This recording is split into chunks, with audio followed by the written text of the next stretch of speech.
So, hi everyone. Welcome to the power electronics class. Most of you already know me. My name is Ben Namaskarian. Call me Ben. This semester we have power electronics. My office is in room 221J. My office hours are Mondays, Wednesdays, 10:15 to 11:35, or by appointment. I'm usually free after this class, so if you have any questions, if you want to meet, just please stop by my office. I have to change this. It's not a required text. It's recommended. So we don't require any textbooks for any of the classes. I will give you all the materials that you would need for this class.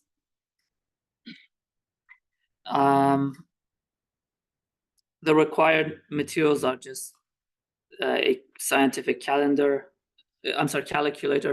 a notebook, and a laptop. The reason that it's good to have a laptop because, as you know, I regularly take quizzes, Kahoot or normal quiz. It's better to have a laptop with you to be able to participate on those quizzes. You're already familiar with the ABIT. I'm going to change this a little bit. I'm going to add a final project, but for now, attendance will probably go down to 5%, and the attendance would be the quiz that I take and attendance. And homework assignment would be 5 to 10%, and 40% would be the midterm exam, and the final exam will be 30%. And I'm going to add a final project, which is going to be between 10 to 20%. I think the final project, based on my experience, is going to boost your grade. It's going to help you a lot, and it's going to help you to learn some hands-on experience with the course. The final project would be a buck boost converter, DC to DC, buck or boost converter. And I'll give you the circuit. It's going to be pretty easy. You would design it, print it on a PCB board, and build a buck boost, like for example, a 5 to 2 volts or a 12 to 2.5 volts or a 12 to 5 volts converter that you can use to charge your phone or anything. So something like that. It's a pretty simple project.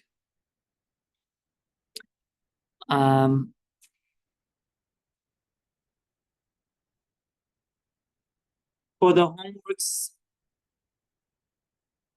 usually I give 1 week, but if you have any problems, you can ask for extension.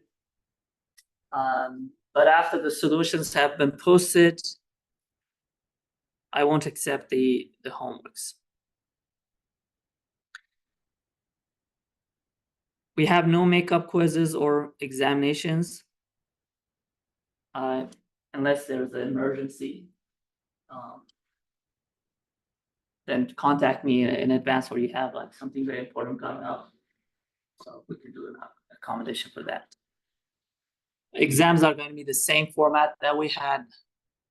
If you had classes with me already, you're familiar with the exam.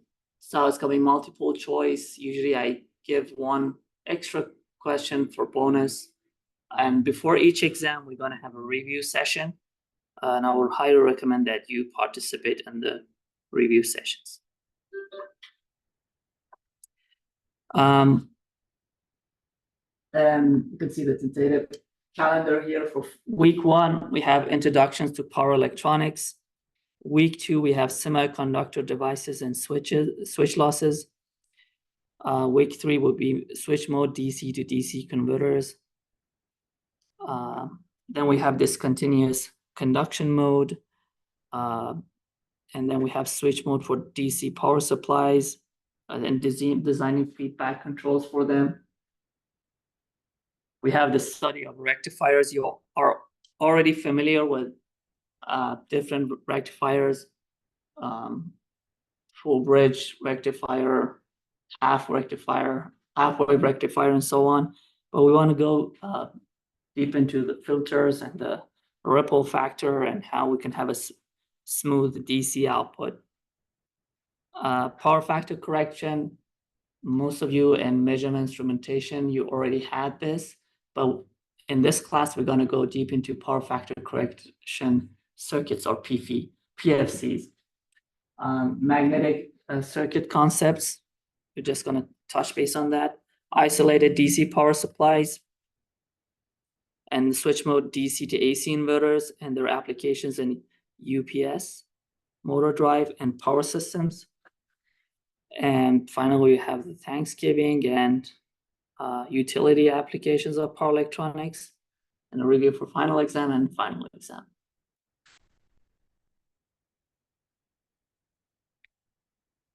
So this is an overview of the syllabus. Do you have any questions? By the way, at any point, if you have any questions, please stop me and I'll explain it again.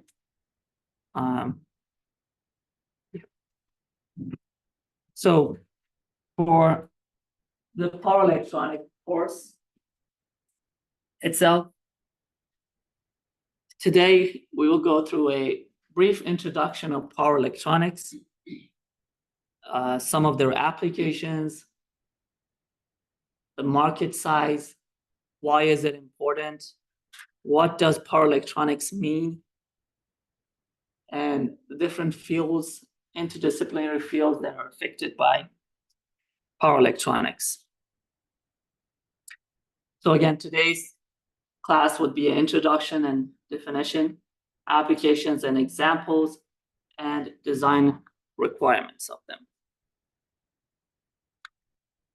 For the introduction, we would do a definition of power electronics, industry overview and market share analysis, multidisciplinary nature of the field, block diagrams of power electronic systems, the need for power electronics, types of power conversion, need for control, figures of merit for power electronic converters, and future trends. So why is power electronics so important? And in the recent decade, especially, it has become a very important topic.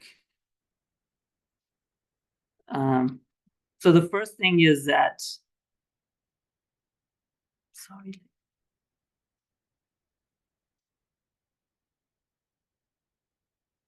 you all know what this is. What does this picture show?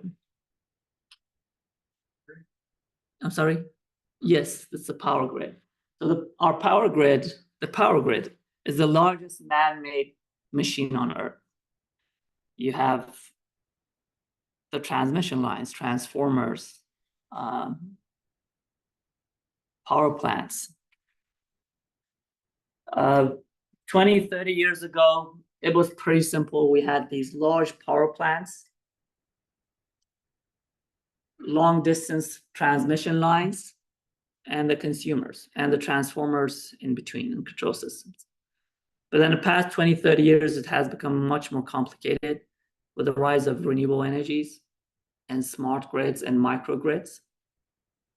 Now, each of the consumers could also be a power producer as well.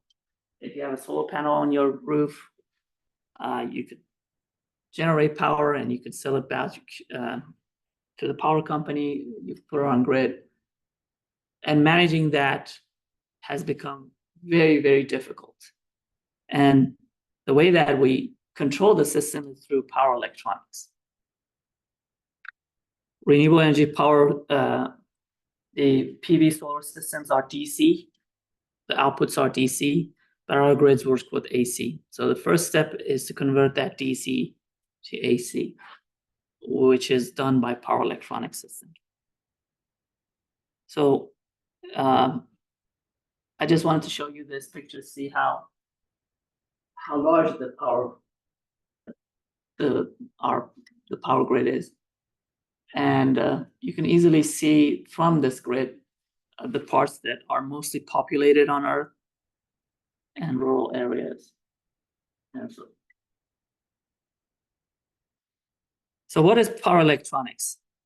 So combination of two words, electronics, solid state electronic devices and their driving circuits, and power as static and dynamic requirements for generation, conversion, and transmission of power. And it has a control part as well. The control part is steady state and dynamic stability of the closed loop system. So power electronics may be defined as the application of solid state electronics for the control and conversion of power.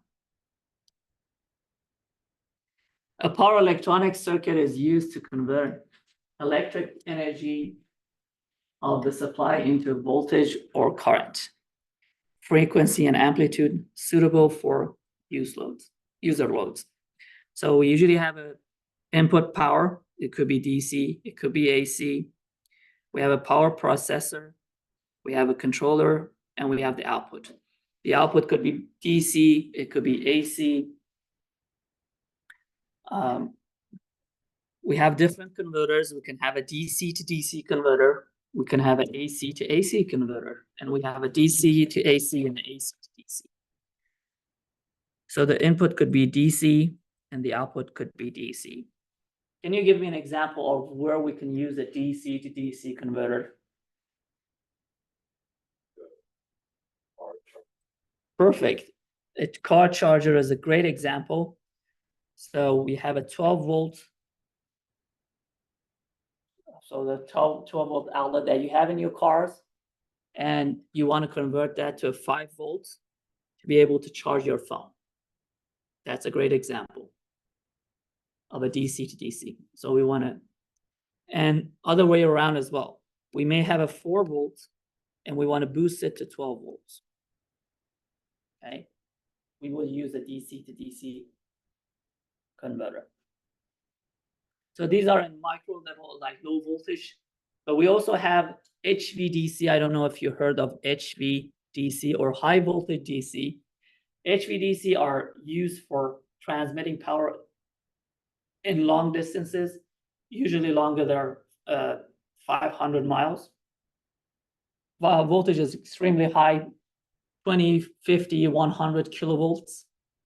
And the reason that we use the HVDC or high voltage DC is because when we use DC voltage, then we don't have any reactive power to deal with. We don't have any losses, conductive losses, something like that. Because DC and DC situations, we don't have any inductance in the system that like we have. So the losses that we have in the AC system, we don't have it in the DC system.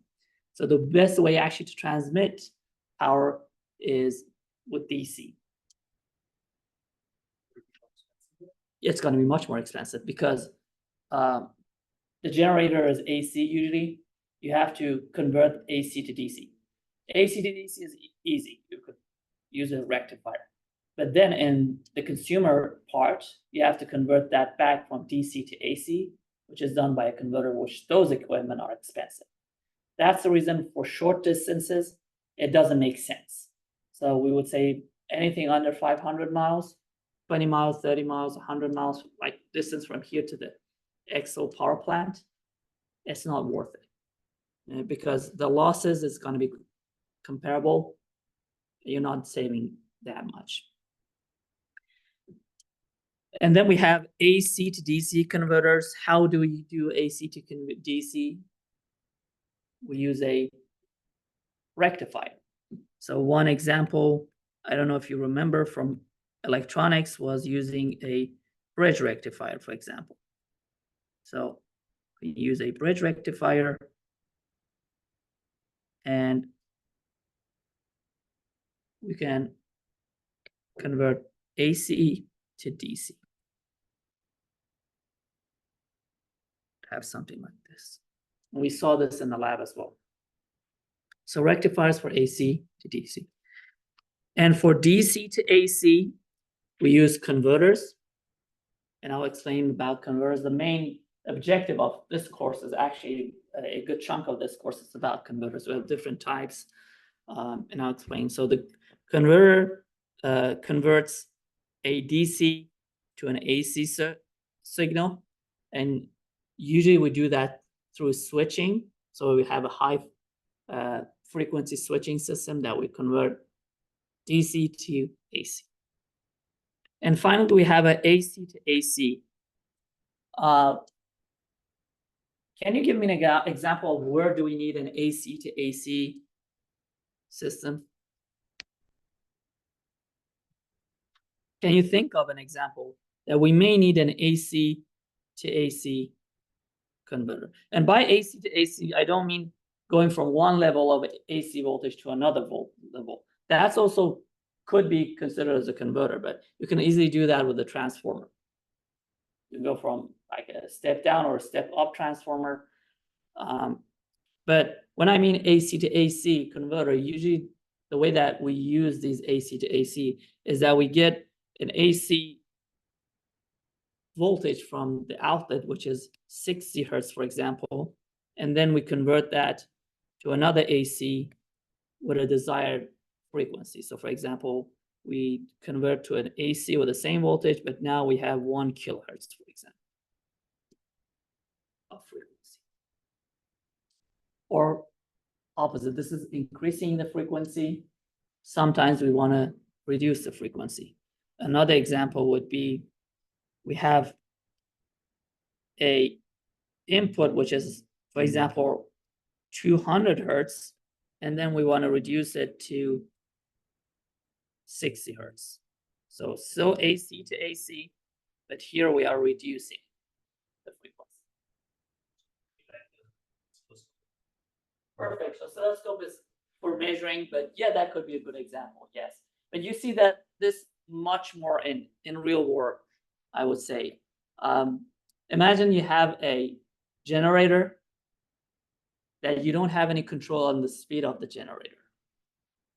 So sometimes the speed goes down, the speed goes up. When the speed fluctuates, the frequency actually fluctuates. You remember the equation that we had, 120 P over N for F, you remember, if I'm correct.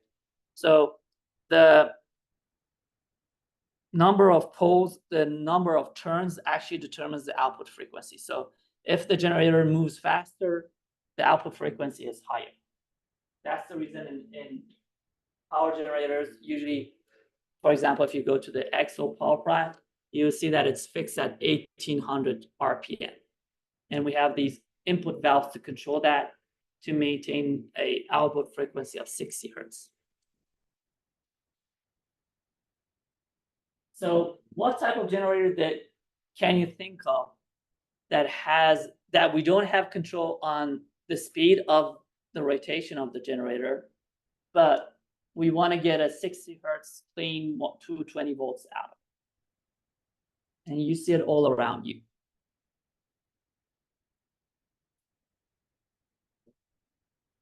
Home backup, they usually use a DC, that's a good, but this is an AC generator usually. An AC generator that the speed changes, let's say with the speed of wind. Yes, wind turbines. Wind turbines, we know that the speed fluctuates, and we don't have any control on the wind speed. We have a little control by changing the pitch, but usually we don't have that much control on it. So best way to have a clean output from a wind turbine, they have a bunch of power electronics in them, and when they we can use the asynchronous motors, those are generators, those are expensive. But most wind turbines, especially the smaller ones, the way that they do it is they have a fluctuating frequency, the speed is going up and down, and then we have a AC to AC converter, and the output would have a clean 60 or 220 volts. And the way that they do it is actually an AC to AC converter. One way that they do it is actually they convert first AC to DC with a rectifier, and then they convert the DC with a converter back to AC. Because then with the switching, we can perfectly control the output. So AC to DC, DC to DC, DC to AC, and AC to AC. One other application for this is actually in motors. So imagine that we have a synchronous motor.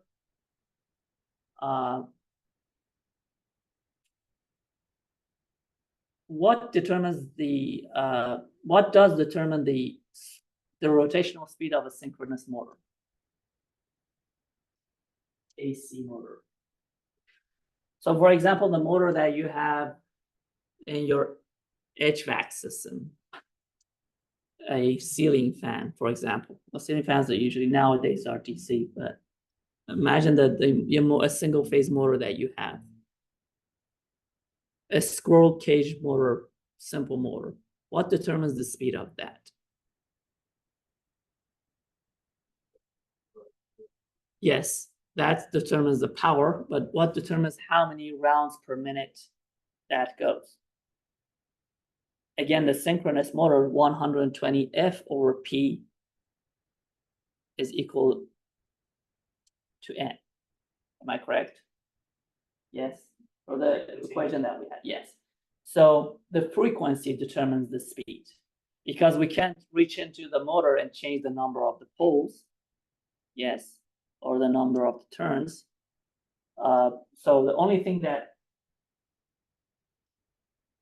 we have control of to control the speed of the motor is by changing the input frequency. The higher the input frequency is, faster the motor is going to rotate. Can you think of an application that you can control this frequency and you're able to control the speed, and where do you think this would be used? So imagine that you have a knob, you simply turn the knob and you can speed up your motor. You can control the speed of your motor. I'm sorry? Yeah, like you have a potentiometer. Exactly, a potentiometer, you can control the speed of a DC motor, but then a power electronic is a little bit more complicated than that. What applications can we use, for example, to simply have a control system, and with that control system, you can easily control the speed of a motor? Where would that be useful?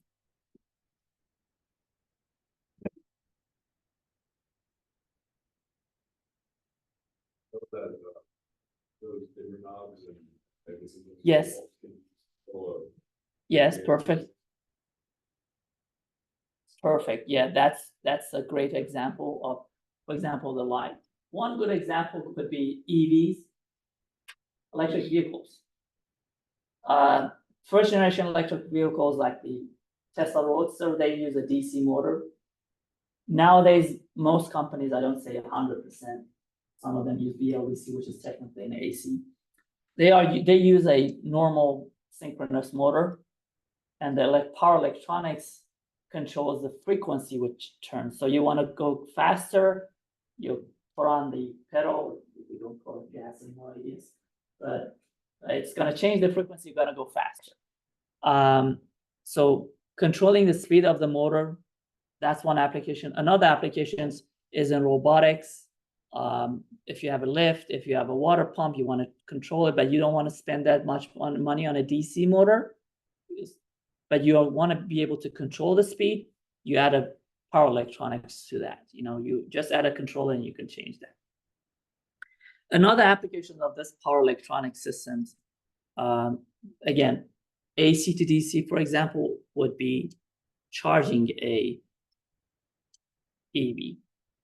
These EVs now, they require a lot of power, high voltage. So you need a very high power rectifier to be able to produce a 300 kilowatt battery station. That's the reason you see a lot of power electronics, the market growth because of the EVs, because of the renewable systems, it's growing pretty fast. And I see that in a lot of appliances today as well. By the way, power electronics is not just in high power systems. You see them in drones. So the BLDC, that control is actually a power electronic unit. A lot of appliances that I see today are now using DC motors instead of AC. So for example, the compressor in a refrigerator or a compressor in an HVAC system. Now all of them are actually most of them are now DC motors. And when you want to control this BLDC speed, you need a power electronic unit to control that. The problem with HVAC systems and refrigerators with AC motors was when you wanted to turn it off and on, you couldn't control the speed, so it just would turn on and off, and that would usually cause a surge in power, and you had a lot of power loss in the systems. But when you have a DC, you can have a smooth start and a smooth stop.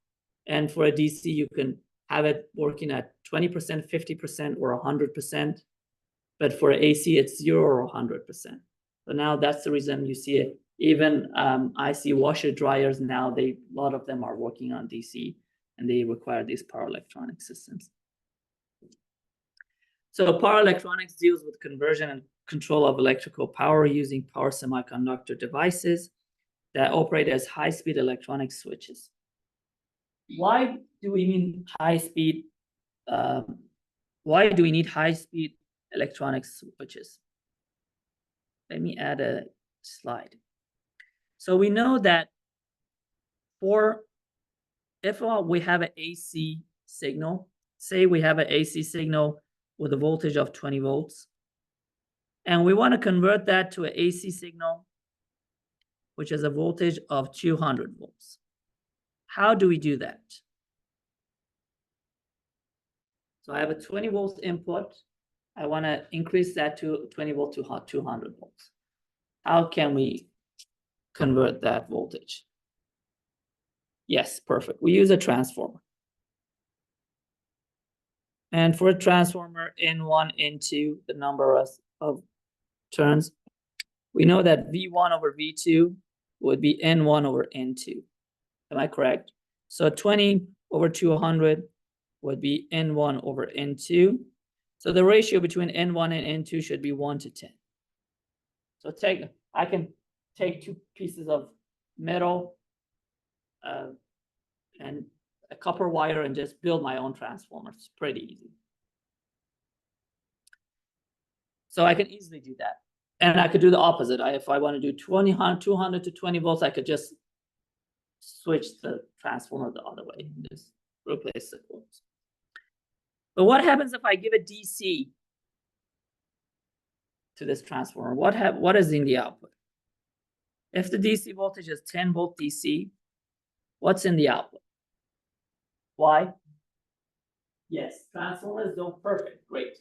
Transformers only work on an AC signal. And this is very interesting. This is actually a question. This was a question from FE when I was taking an FE exam. And the question was pretty simple. You have this 10 volt DC, and it was a resistor, and then it was a transformer, and another resistor here. This is an actual question from FE. And this was, I think, was like something like a small resistor, like 1 ohm or something. And it was asking about the output voltage or the output current. And it was a trick question because we have a DC input, the output would be 0. Okay. So a DC current doesn't work, a direct current doesn't work on a transformer. We already know that. So how can I convert a 10 volt DC, for example, to a 20 volt DC? Reducing it is pretty simple. You can still use a voltage regulator, or you can use a voltage divider. That's a way to reduce the power, or just simply put a resistor in its path and you reduce. What if I want to increase? If I have a 10 volt battery and I want to increase it to 20 volts, How do I do that?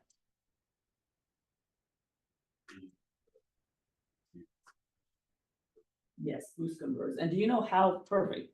How do you know how a boost converter works? They would use like a large circuit that kind of fluctuates. Perfect. So we actually use the principles of transformer. But for the transformer to work, we need an AC signal. So the way that we do this is we have this DC voltage, which is 10 volts. And first thing, we put it through a high-speed switch. So now I'm just having an AC 10 volts. Okay. And then we put it through a transformer. The transformer could be one, for example, it's a 1 to 2 transformer. Now in the output, what I have is a 20 volts. And I simply, again, put it through a rectifier, and now it's a DC again. So a DC to DC boost or buck is technically a DC to AC. It's a transformer in the middle, and then it's AC to DC. So the only way to control the DC and increase boosted is actually to convert it to AC and then put it through a transformer and convert it back. This is just the principle, but I will explain more about this later on. For reducing the voltage, you can simply use a voltage divider, but I would show that we almost never do that because it's a very high loss system. You're going to lose a lot of energy. You're going to generate a lot of heat. You're going to make a heater, electric heater, technically, when it's in high voltage.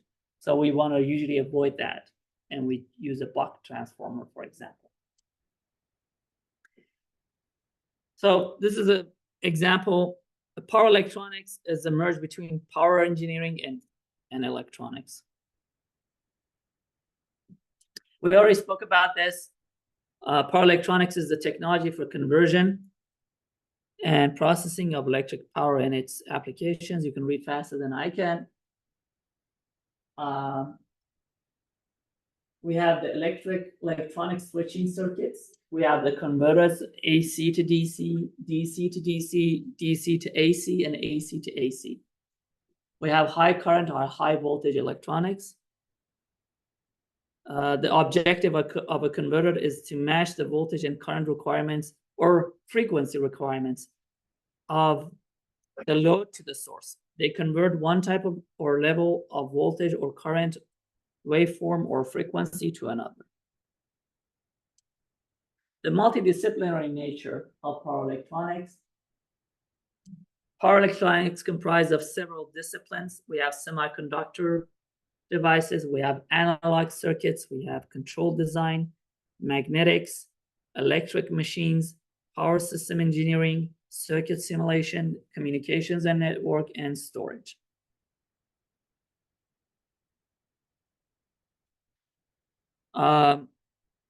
Again, power electronics in terms of topical areas, we have conversion technology, which is circuits theory, conversion efficiency, switching matrix, signal processing, EMI, and filter circuit, magnetic components, and rotating machines. Then we have power control technologies like IC control packages, microelectronic circuits, microprocessor circuits, digital and analog electronic circuits, control theory, digital, and the simulations as well. And the power semiconductor technology are power devices, power ICs, derived circuits, protection circuits, and heat sinks. Again, as I mentioned, this shows a picture of the content of power electronics. Is an interdisciplinary topic. We have the solid state physics, circuits theory, systems and control theory, signal processing, electronics, electromagnetics, power systems, electric machines, simulations and computing, all of that. And I will cover most of that in this class. Power electronic as an enabler technology. Again, power electronic is the interface technology. if we have a source, we have a load, and we have a converter, and the controller part usually controls. For example, if I want to do a DC to DC, the controller controls the level of output DC. We usually have fixed, but we can also have variable DC buck boost, which goes from 2 volts, for example, to 12 volts. And we use them a lot usually in electronic systems. So there are some variable and some fixed ones. The control system could be used for an AC to AC system to control the voltage and also the frequency. It could be used for an AC to DC system to control the output voltage of a DC, and a DC to AC system to control the output frequency of the AC system. Power electronics is considered as one of the most vibrant technology sectors due to the ever-increasing applications in renewable energy, computing, sensing, and communications, IoT, and because of its overlap with many other industry verticals. From interfacing a mobile phone battery, hybrid car wheels, power plant, power generation, and distribution to a nuclear reactor. Require efficient power handling from milliwatts to gigawatts. So anything you may think power electronics is just for high voltage, as I mentioned, drones, everything that you see in your phones, you see a lot of power electronics. Rectifiers, which are used in the chargers of your phones.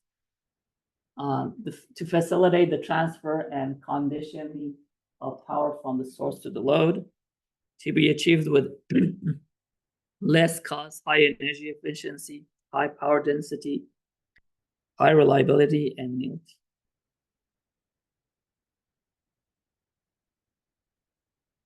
So power electronic systems are everywhere. We can see them in high power generators and power plants, to high voltage direct current long distance lines, to solar panels at homes, to electric vehicles, to transportation, everything. And it's projected that by 2030, 80% of electricity could flow through power electronics at generation, storage, transmission, and distribution, and end use. A projection of the market expected to grow from 35 billion to 55 billion by 2030. Estimated growth of 7.74% from 2014 to 2026. This is an example of a power electronic system. We have the electrical energy source, power electronic circuit itself, which is mainly comprised of a switch, some filters, transformer or inductor, and we have the control circuit. The control system is usually connected directly to the switching to control the switching. When you control the switching, you can control the output amplitude, and I'll explain how we can do that with pulse width modulation, and also you can control the output frequency. Power electronic systems consist of power electronic switching devices, linear circuit elements, digital circuits, microprocessor, electromagnetic devices, DSPs, filters, controllers, sensors, etc. Depending on how sophisticated, complicated the device is, it could go from 3 parts to thousands of parts. An ideal switch controls energy flow with no loss. When it's on, it has 0 voltage drop and will carry any current. When it's off, it blocks the flow of current regardless of the voltage. So if it's an ideal switch, usually we don't have any leakage when it's off, and we don't have any resistance when it's on, so we would have 0 loss. Because they are high voltage, it's extremely important that we have high efficiency, because if we have small losses, even tiny losses, it's going to generate a lot of heat. You have like thousands of volts in some of them. It's going to easily melt the system. Desired features are 100% efficiency, 100% reliability. A power converter from AC to DC is called a rectifier mode. From DC to AC, it's called the inverter mode. Converter is a general term. An AC to DC converter is shown above. Rectifier mode of operation when power is going from AC to DC. And inverter mode of operation when power from DC to AC. Power converters can also convert DC to DC, as I mentioned, and AC to AC. Practical switching devices are selected based on their power handling rating, the product of their voltage and current ratings, rather than their power dissipation ratings. Areas of PE, we will go through their applications, technology circuits, so technology of the circuitry, power semiconductor components, and modeling and control.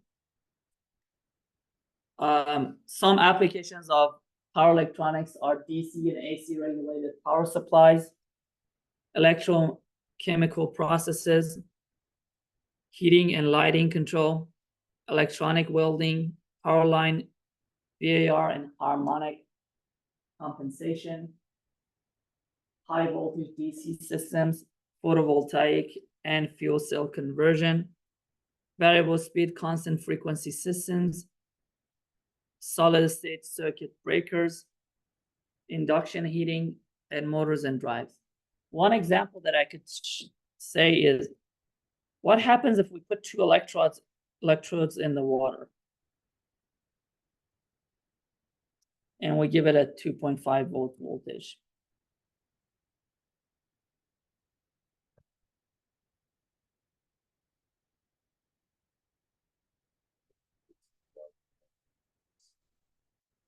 Yes, we would have separating the hydrogen and the oxygen. Yes. And then we can store this hydrogen and use it for later. This is one way actually to store energy. But it's expensive because hydrogen is very dangerous to store. Use high pressure. Most of the energy would be lost in compressing the hydrogen. And what happens if I combine hydrogen? So we have a hydrogen gas and an oxygen coming into a chamber. And what happens if I combine these two? I have a membrane between them.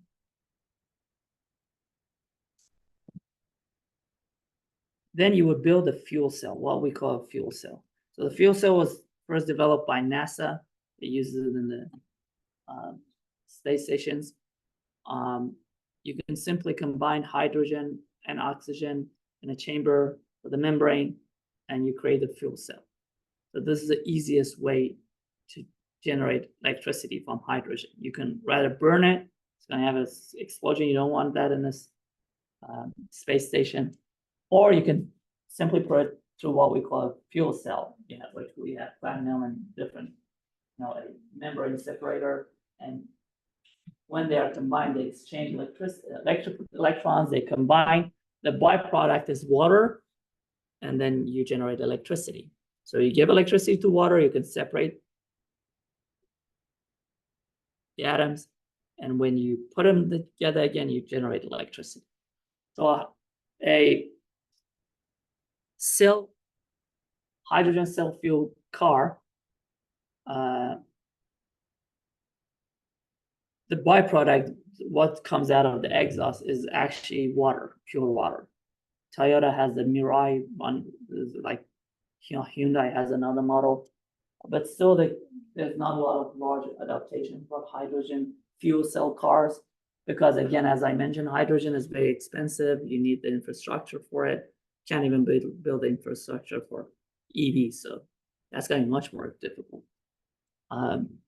Transportation of hydrogen it's going to be under 200-300 bar of pressure. It's very, and it's obviously dangerous.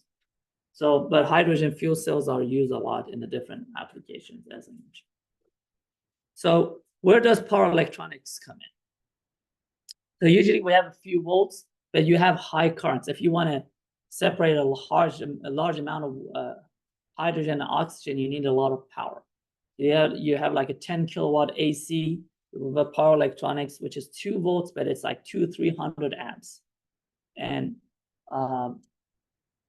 they are using power system. And again, controlling the output of this DC, because you have to control how much gas is going in. If you have too much gas, you're gonna have a high voltage. Too little gas, you're gonna have a low voltage. You have to control how much oxygen, hydrogen, like the 2 to 1, the combination of those to have a precise. There's another application for DC current as well. Can you think of another application that you use for DC?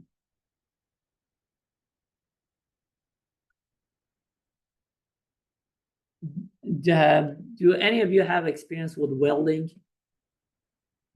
None of you have done welding. So welding devices usually, you have to generate a lot of heat. And the way that they generate a lot of heat, those welding machines are usually DC machines. Low voltage around 60, 70 volts, but very high currents, like 300 amps. And that high current generates a lot of heat. You actually generate an arc between the positive and the negative, and that arc generates a lot of heat, and you start welding. So one area of the power electronics has actually transformed this welding. I don't know if you've seen like 10, 20 years ago, the welding devices were bulky and huge because they required large transformers to transform that high voltage to lower voltage. But now you can see these tiny, itty bitty, welding machines that are much more powerful than the ones that and they are much more precise. You can accurately control the temperature, so you don't, burn the device or destroy the part, and you can have a clean welding, because now we have these inverters that actually do the DC to AC. So some applications, this is a good picture. We have the conversion, smart grids, wind, again, as I mentioned, for AC to AC. We have photovoltaics, transmission distribution, data centers, especially I'll explain about that. Railways, EVs, hybrid electric vehicle, plug-in hybrids, motor drives, switching, power supplies, business machines, and large-scale servers as well. Some applications are for home appliances. We use them in refrigerators. Again, we use BLDCs right now. Washing machines, automatic door openers, cordless drives, vacuum cleaners, these handheld vacuum cleaners like the one that you see. I don't know if any of you have those handheld battery-powered cordless vacuums. They have a BLDC motor, like a Dyson. They have, all of them have a cordless.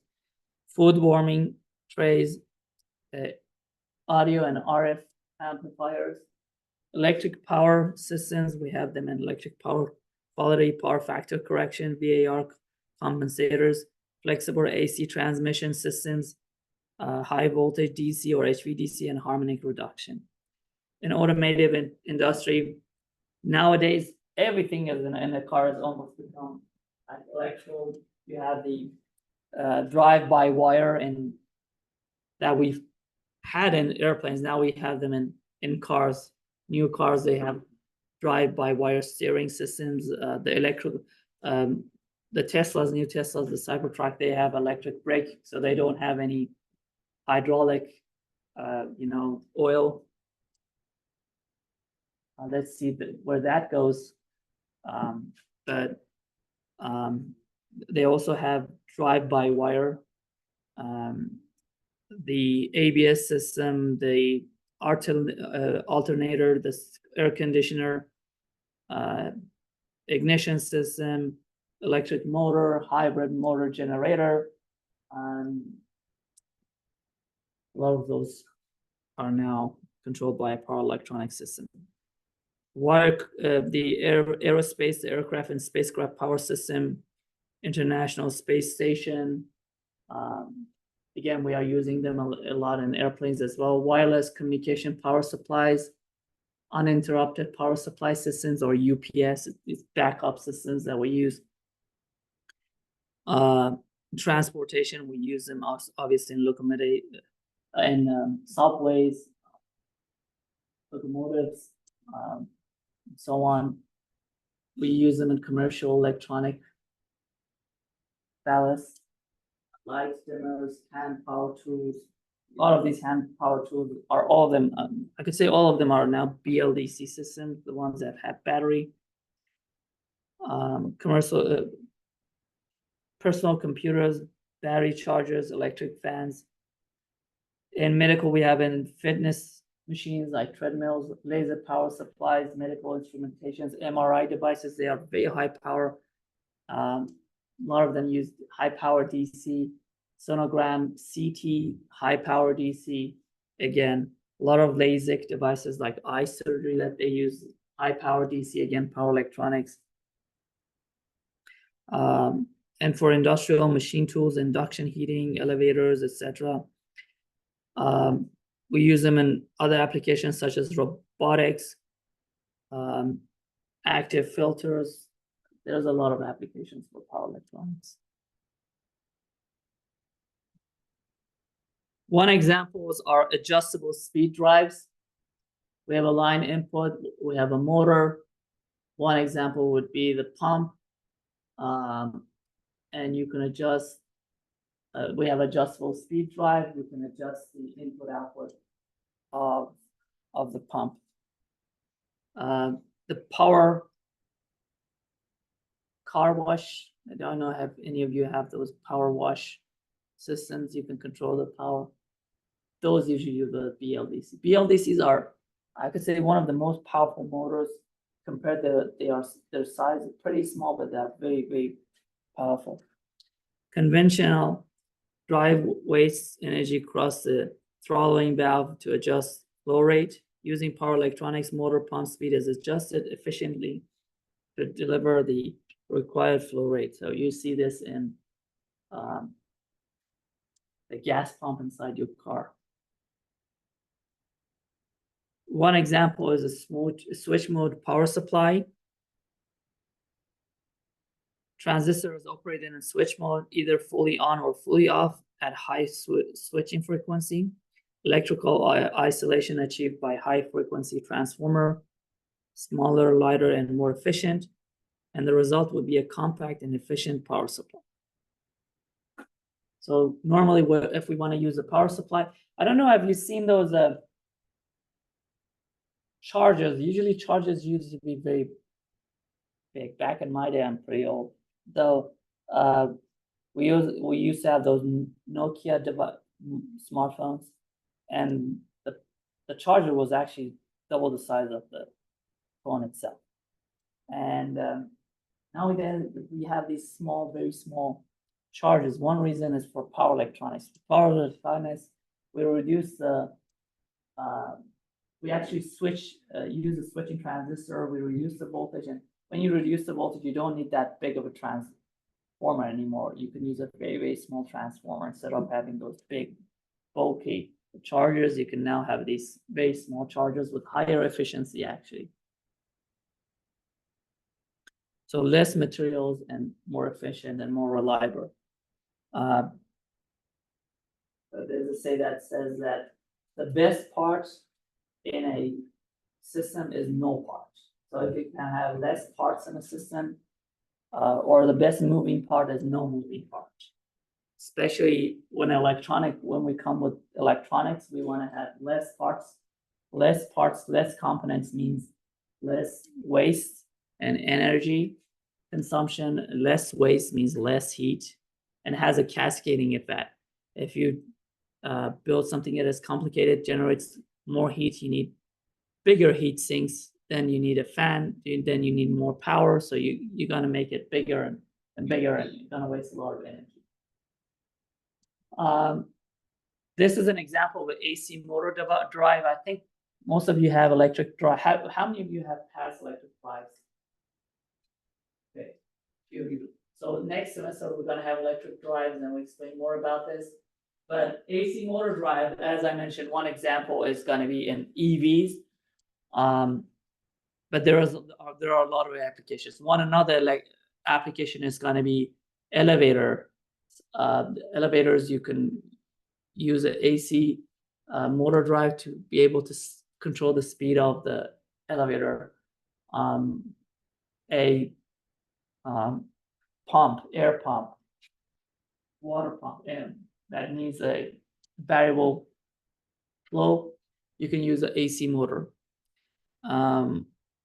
Even in these train locomotives or in these huge, mine equipment, most of them have a AC generator, and then the wheels are driven by a DC motor for a train locomotive, and the speed of that AC motor is controlled with a AC motor drive. So the way, as I mentioned, an AC to AC system works, we have example, we have a fixed 60 hertz frequency, and then we want to have an AC output with a variable frequency of 0 hertz, which is basically stalled motor, completely stop, to let's say 1000 hertz or 1 kilohertz. First, we convert this AC to a DC. Then we convert that DC back to an AC.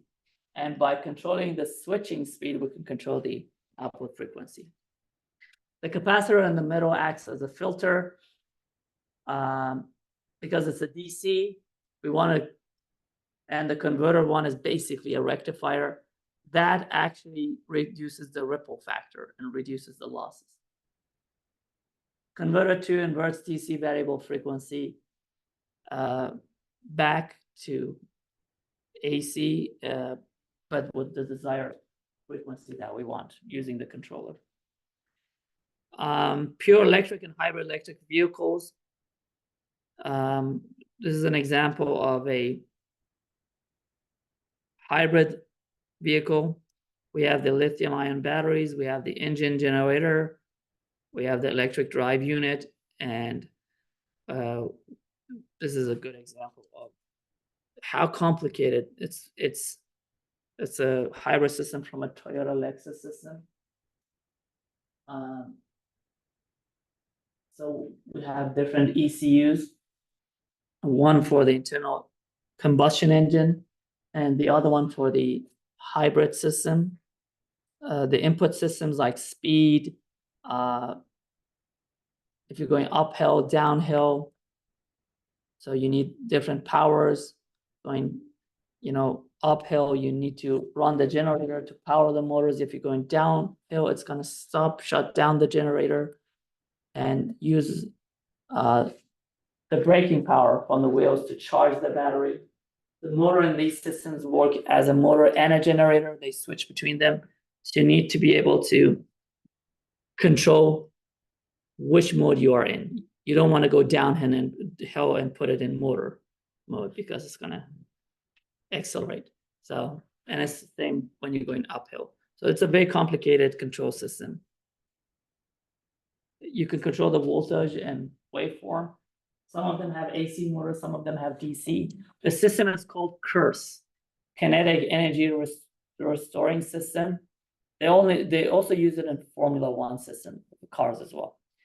And that's the reason hybrid cars are extremely efficient, because you regenerate most of the lost energy when you're braking, especially if you're in a city, you do a lot of braking and you put it back into the battery and use it for later on. And you can see the voltage waveform controller. This is the torque request, and then you put it to position information. Then you shape the waveform. You get you get a signal from the current sensor from the motor. The higher the current you have, it means the higher torque you're gonna have. If it's a DC motor, if it's an AC, you measure it by measuring the frequency. And then you convert to a phase UV or W. Then you have a power computation system, torque computation. You give it a feedback to the torque request system. This is in the motor mode. In a generator mode, that's completely different. Usually a car like that has like sometimes 20 to 30 ECUs. They do like up to 3,000 computations per second. So it's pretty fast, much faster than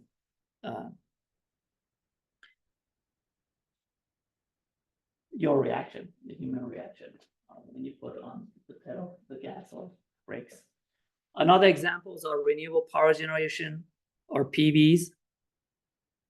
Obviously, the solar systems generate DC, but in a household, you almost never use a DC. If I would wanted to design my own PV system, I'd probably go with a complete DC system.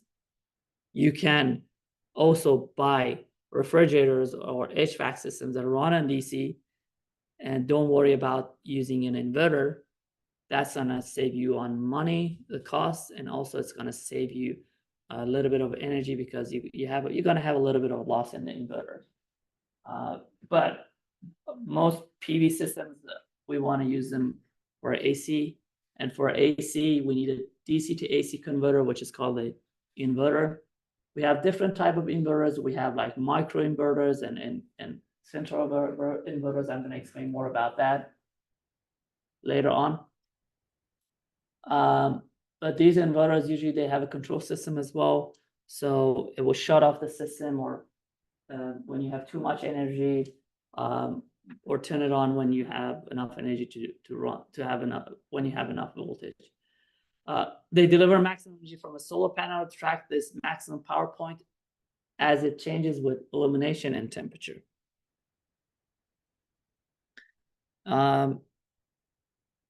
This is an example of a PV system. It could be used for cooling, for pumping water. This is a hybrid electric hydro storage system for a standalone photovoltaic application. The hydro storage system is for storing power to be used at nighttime.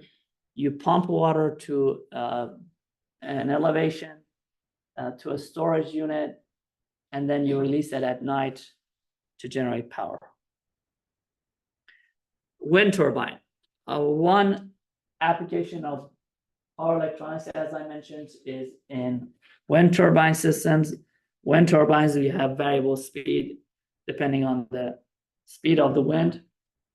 And then we want to have a fixed voltage.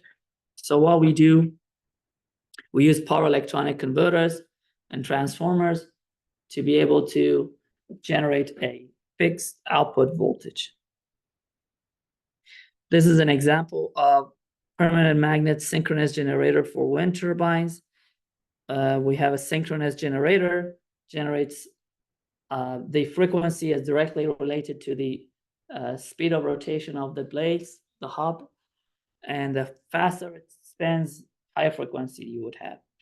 We will convert that AC to DC, so we would have a solid DC voltage with the control system and convert it back to AC. The good thing about this, you don't require a gearbox for this system, but permanent magnets are usually more expensive. When you don't need a gearbox, like 30–40% of the weight of the system is a gearbox, around 30% of the cost is a gearbox. So you're reducing cost, reducing weight. Smaller system means you need a smaller nacelle, smaller tower, so it's going to save you a lot of money. But you don't save that much money because permanent magnet synchronous motors, those are expensive. You need a little bit bigger generator, and because permanent magnet uses rare earth materials, they're usually more expensive than. Capable of non-gearbox, rare earth materials are used, so they are more expensive. So quiz number 1. In wind turbines, the rule of power electronic is to transform power from the generator that produces voltage at variable amplitudes and variable frequencies to the utility grid with voltages at a constant amplitude and constant frequency. Is this true or false?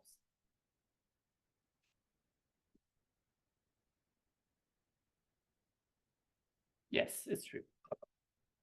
So the main purpose is we want to generate a voltage which is reliable, which you have a constant amplitude and a constant frequency. So for utility applications, we have the transmission and distribution. Sorry, what time is it? Oh, our classes is from 8 to 9. Okay. Interesting, because this is still showing me 8:14. And I was like, it shouldn't be stuck on 8:14. Yeah, it's gonna be a long day. Like, oh. Yeah. So we have HVDC transmission systems, and I see a lot of you yawning and falling asleep. So I was like, so transmission and distribution, we have the high voltage DC transmission system, and we have the FACTS or FACTS, flexible AC transmission systems, which again use power electronics. This is an example of an HVDC transmission. Because of the large fixed cost necessary to convert AC to DC and then back to AC, DC transmissions is only practical in specialized applications, long distances overhead power transformers. Usually it's over 500, 400, 500 miles. Long underwater cable power transfer, more than 25 miles, and providing an asynchronous means of joining different power systems. So if you want to connect the power system of one state to another, or one country to like US to Canada, or I don't know, Europe to Africa or Asia, they have different systems. It's best to convert both to DC and then couple them together. So flexible AC transmission systems, we have the control of the voltages, control over the flow of the power, and various devices. We have the SVC, SCTA, TCOM, TCSC, and UPSC, and I'll explain about all of them.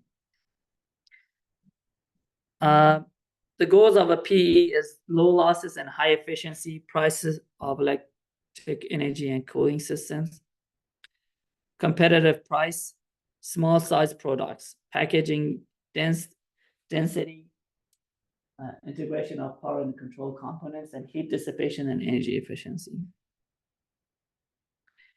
The requirements are high energy efficiency, high power density, and cost reliability.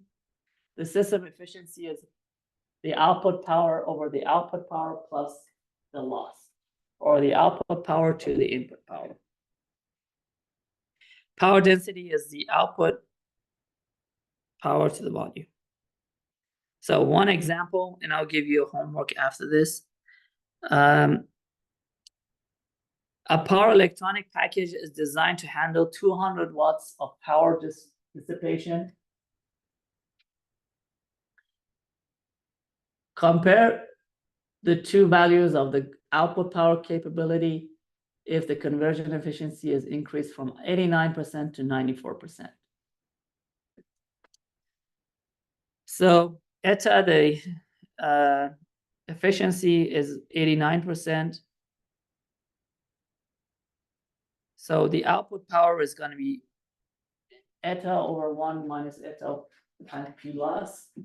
That's going to be 0.89 over 1 minus 89 times the loss power, which is 200. The power dissipation, which is the lost power, is 200. So the output power will be 1.6 kilowatts. And if I have 94% efficiency, then the output power will be 3.13. So by just increasing the efficiency by 5%, the output power went from 1.6 kilowatts to 3.13. So almost doubled. If it was 3.2, it was double. So 5% increase in efficiency doubles the output power. So we can see that even 1% is a huge deal. What happens to the other 1.6% when it's lost? It generates heat. So imagine you have a heater that's a 1.6 kilowatt heater. and then multiply that to a megawatt system. 1.6 megawatt will loss. Easily it's gonna melt down all the equipment if you don't have proper heat dissipation and cooling system. Okay, so I want you to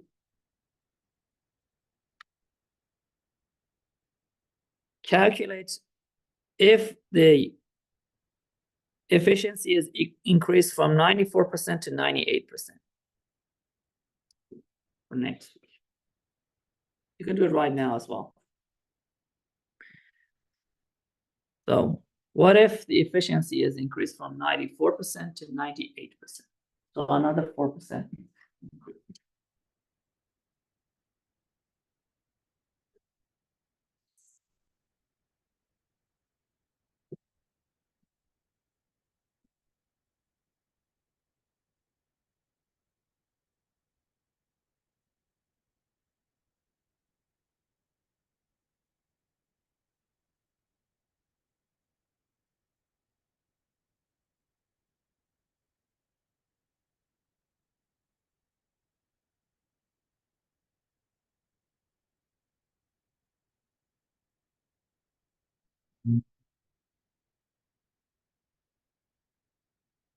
Did you all calculate it? Yes, what is it? Yes, 9,800 or 9.8 kilowatts. So another 4% triples. It's like exponential, you know? Triples the output from 3.13 kilowatt to 9.8 kilowatt. Significant improvement, okay? Okay, thank you so much. If you have any questions, just please stop by my office or send me an email. I will see you on Wednesday. And I'll post everything on Blackboard, yes. And I may adjust the syllabus a little bit. I'm gonna put some weight on the final project, okay? It's gonna be, again, pretty simple project. I'll explain it at the midterm. You just maybe would take like 1 week or 2 to complete. Okay, thank you.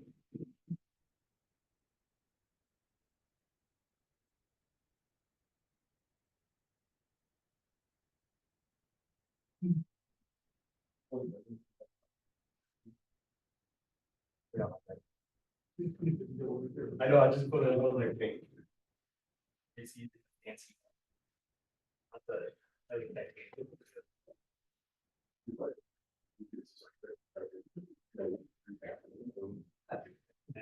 I'm not really good.